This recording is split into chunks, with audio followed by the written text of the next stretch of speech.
All right, so recently we looked at a video footage of Steven Crowder getting mauled so hard in a debate that he tucked his tail and he just straight up ran away. So we looked at that. Now what we're going to be looking at is there is someone else who had, before Yusuf had, thoroughly destroyed this man, there was another YouTube legend who thoroughly debunked Steven Crowder so bad he, ended up cowarding out of a debate with him as well. And the debate was a weird setup anyways, because it was supposed to be a debate about climate change. And the thing about a climate change debate is it's heavily based on sources. And so Potholer actually had wanted to do it on a public forum so you could actually look at the sources that he's providing. But of course, Stephen Clam Chowder didn't want to do that because he doesn't have any sources. And the sources that he would provide are the Daily Caller and the Shady blogs. And we're going to get into the Shady blogs in a second here too. But basically, before he was ducking Sam Cedar and Yusuf, he was ducking this man, Potholer 54, absolute legend. So we're going to go through this video here because Potholer absolutely thoroughly dismantled all of the garbage spewed by Steven Crowder in this video entitled, 5 Climate Myths Debunked. And here's the thing about Steven Crowder is he's an actual liar, okay? And this is one of those dangerous guys who he will go to any length to spew smearing propaganda. So this is something that Potholer didn't actually talk about, but I was watching a small clip of the Steven Crowder video, and he actually smears Bill Nye by not putting his quote fully in context and making it look like he was advocating for or was thinking about just jailing, someone like Steven Crowder, who's a climate change denier, which is completely false. So I'm going to show you guys Steven Crowder's clip, and then I'm going to also accompany that with the full clip. Believe all of these points, and that's fine. I want to hear from you in the comment section, because unlike the current climate change coalition, I don't believe that my opponents should be jailed. What's your thought on jailing skeptics as war criminals? Well, we'll see what happens. Was it appropriate to jail the guys from Enron? Interesting. Okay, right. So we'll see what happens. Okay, so as you guys saw there's serious differentiation between what Steven Crowder showed and the real Bill Nye clip. What Bill Nye is talking about is well, remember how ExxonMobil, they knew, there was a study done that found that they knew that climate change was real and they buried it. And so when the time comes and, and it's happening as we speak, ice sheets are melting and we're getting increased amounts of hurricanes and everything like that that's going down right now. But eventually, once, everybody sees it and it's impossible to deny, at that point, people will be talking about, okay, prosecution. The same way that, as Bill Nye says, the example he brings up is the cigarette industry. Because what did the cigarette industry do? They found out that, holy crap, these are cancer causing, but they didn't want to release that information because that was going to hurt their profits, and they didn't want their profits to be hurt. So they knew that would, they were essentially cancer sticks, but they were hiding that information from the public. That is absolutely, there's no one to deny. If you disagree with this, you're a lunatic. Of course those people should be prosecuted. They knew that those things caused, those were essentially cancer sticks, and they continued to sell those without warnings and telling anybody about it. And that's the same thing. That's going to be the conversation, when it comes to the time of the same way that we now know about cigarettes. This wasn't the thought at the time, but once people found out about it, then you start talking about that. So Bill Nye's not trying to jail, Steven Clam Chowder. He's talking about these companies that are doing damage to the environment, like ExxonMobil, for example. He's talking about that. So he totally smeared them. Now, the first clip we're going to be looking at here from Potholer's video where he debunks Steven Clam Chowder. You guys know, and we saw this in the Ben Shapiro video where he does the really embarrassing, people are going to sell their underwater homes garbage. He also makes the lie saying that, it's, the ice sheets are actually growing. Check this out. Ice sheets are melting. Truth. The Antarctic ice sheets are actually growing by billions of tons per year. Yes, that's according to a study by NASA. It says Antarctic ice is growing by 82 billion tons a year. And of course, researchers have a very good idea as to why that's happening. But of course, there are two major ice sheets on Earth. One is Antarctica, the other is Greenland. So now, let's hear the figure for Greenland. According to the new analysis of satellite data, the Antarctic ice sheet showed a net gain of 112 billion tons of ice per year from 1992 to 2001. Actually, the most recent figure is 82 billion tons a year, which you'll mention in a minute. But now give us the figure for the Earth's other ice sheet, on Greenland, so we can work out the net figure and see whether the myth is true or not. So where does the myth come from that the ice sheets are melting? The net gain being the key words, slowed down to only 82 billion tons. But Greenland, Steve, you still haven't given us the figure for Greenland. I know what you're thinking. Okay, numbers are relative. No, and billions, I'm it's thinking, hard to why do you quantify. only give us the figure for one ice sheet that happens to fit your narrative that ice sheets aren't melting, but you won't give us the figure for the other ice sheet? So I'll do it myself. While Antarctica may be gaining ice to the tune of 82 billion tons a year, Greenland is losing ice to the tune of 269 billion tons a year. In other words, on a global scale, the ice sheets are indeed melting away at the rate of around 187 billion tons a year. That's a net melt of 187 cubic kilometers of ice every year. And if we add in glaciers and sea ice, the net melt is even larger. So where does the myth come from that the ice sheets are melting? Well, Steve, it comes from an appraisal of measurements taken of both ice sheets, not just the one you happen to read because it's been copied and pasted on the blogosphere. It comes from people who read the scientific literature, not blogs. And it comes from NASA, the people whose results you believe for Antarctica, but quietly ignoring Greenland. It comes from people who want to see the whole picture, not just a part of the picture that suits their preconceived beliefs. That's where the myth comes from, and that's why this myth is very definitely confirmed. So this again adds to what I said earlier to you guys about, hey dude, you better watch out about Stephen Clam Chowder, because this guy is somebody who is so morally bankrupt. And he's not, he's morally bankrupt similarly to Dave Rubin, but this is more of like, this is different because Steven Crowder, you know, Dave Rubin just cares about the green, you know what I'm saying? He doesn't care about any ideology. It's about who stuffs his pockets, you know, fatter, you know what I mean? Steven Crowder is so ideologically committed to hardcore conservatism that he will go to any length, I repeat, any length, no matter the size of the lie, no matter what the subject of the lie, no matter what the lie, it doesn't matter to him. He does not care. He's entirely morally bankrupt, ethically bankrupt. And so we saw him lie about Bill Nye just a second ago, totally smeared him. And we just saw him completely lie to us about the ice sheets. So how could you possibly present to us, and this video is still up, the video has been viewed over, I'm sure it's been viewed multiple millions of times. Think about, he hasn't taken the video down. He hasn't issued a correction because, as Potholer just showed you, he's totally playing conservacunt here. He only shows you the figure for Antarctica and doesn't show you the figure for Greenland. First of all, because it would, you know, it goes against his narrative. But guys, remember the Greenland number trumps the Greenland number trumps Antarctica like more than two times over. How could you possibly be so ethically bankrupt that you could consistently post so many flat-out disproven lies? And this is the danger of Stephen Clam Chowder. I don't know how you could possibly do that, but this is a thorough, direct debunking of the nonsense lie. Let me just put it bluntly for you. Lie. And we saw this in the Ben Shapiro video too. You know what I'm saying? It's pretty scary, to be completely honest with you. I mean, someone who could so flippantly just put out a super lie that just totally, you know, is misguiding the viewers and lying to them. It's pretty insane. So now we're going to look at a clip from Potholer where he's basically going to say, like, what are these myths that you're trying to get at? These myths are garbage, because what he's going to do is he's going to start going through Al Gore's movie predictions and other people who were in the public media or who were actors or activists or whatever.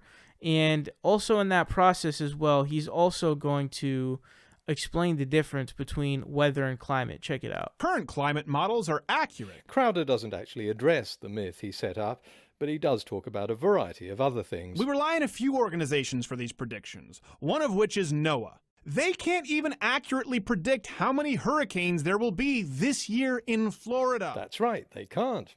What a shame that wasn't the myth. Over 300 scientists are imploring lawmakers to investigate NOAA. Well, not quite. The list includes Christopher Monckton, who's a politician, and John Coleman, who graduated in media studies, and of course Tim Ball, who claims once again to have been a professor of climatology, when in fact he was a professor of geography. But anyway, these people claim NOAA wrongly adjusted temperature data in this 2015 paper. So why didn't these 300 signatories simply write a response paper pointing out what they saw as flaws in the NOAA methodology? Who knows? Whatever the reason, this still isn't the myth Crowder tasked himself with busting. So many predictions being wrong, including, by the way, nearly all of the predictions made in Al Gore's Oscar-nominated An Inconvenient Truth. Mistakes in Al Gore's movie is evidence that climate researchers got things wrong? Seriously, Steve? Which predictions, to rattle off a few, like Mount Kilimanjaro as we addressed, the polar bears. North Pole still has ice. But you can't then make the leap that because people get things wrong in the public media, that the science must therefore be wrong.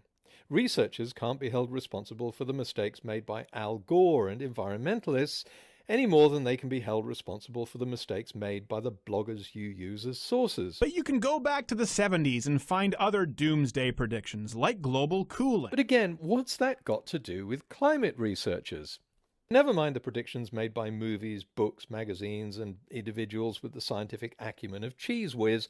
Let's deal with the predictions of real, actual climate researchers as published in the scientific literature. Isn't that what you're trying to prove is wrong? The vast majority of published papers in the 1960s and 70s were predicting warming, not cooling, by a margin of 44-7. And the reason they gave for this predicted warming was increasing levels of CO2, temperature and sea level. It's like me trying to predict on January the 1st in Denver whether the temperature on February the 1st will be warmer or colder. It's almost impossible. But looking further into the future, it gets easier, and I can confidently predict that the temperature in Denver will be higher in May and much higher in July. That's because over short periods of time, the increasing warming of the sun may not overcome short-term fluctuations. But over a longer period of time, these background fluctuations become less significant. And while temperatures may go up and down on a daily or even weekly basis, I can confidently predict that every month in Denver between January and July is going to be warmer on average than the previous one. So what climate models can do, and have done very successfully, is predict the long-term trend. Yeah, so basically anytime you see a conservative talking about climate change, I'm willing to bet like $1,000 they're going to bring up Al Gore, you know what I mean? Or they're going to bring up some celebrity or someone in public media. Because, when you don't have any real rebuttal to, the science that's been proven correct, that basically, the ice sheets are melting and it's because of increasing carbon dioxide levels that are, going up. And so our climate is getting warmer.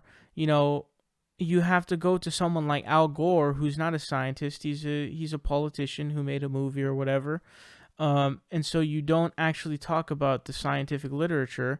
And then he brings up like, there were some other doomsday predictions like global cooling and stuff, as if that has anything to do with, what is said in science and what the scientists specifically have stated. Of course, it has nothing to do with it. And also, what I also want to say is notice that these actual, the information that he always presents comes from these super shady websites with zero, in fact, not even zero, negative credibility.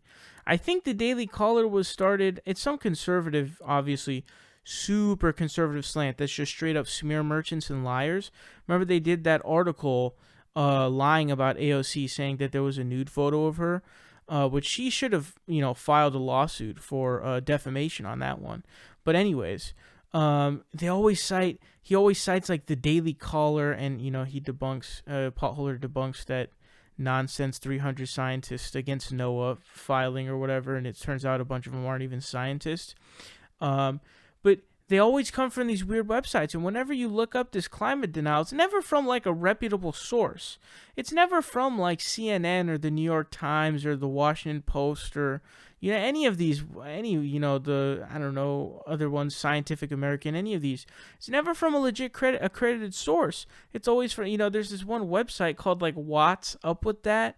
And it's like, bro, what is up with all these weird, unaccredited, random, bogus websites run by these, just climate conspiracy theorists who are trying to make shit up, trying to deny climate change.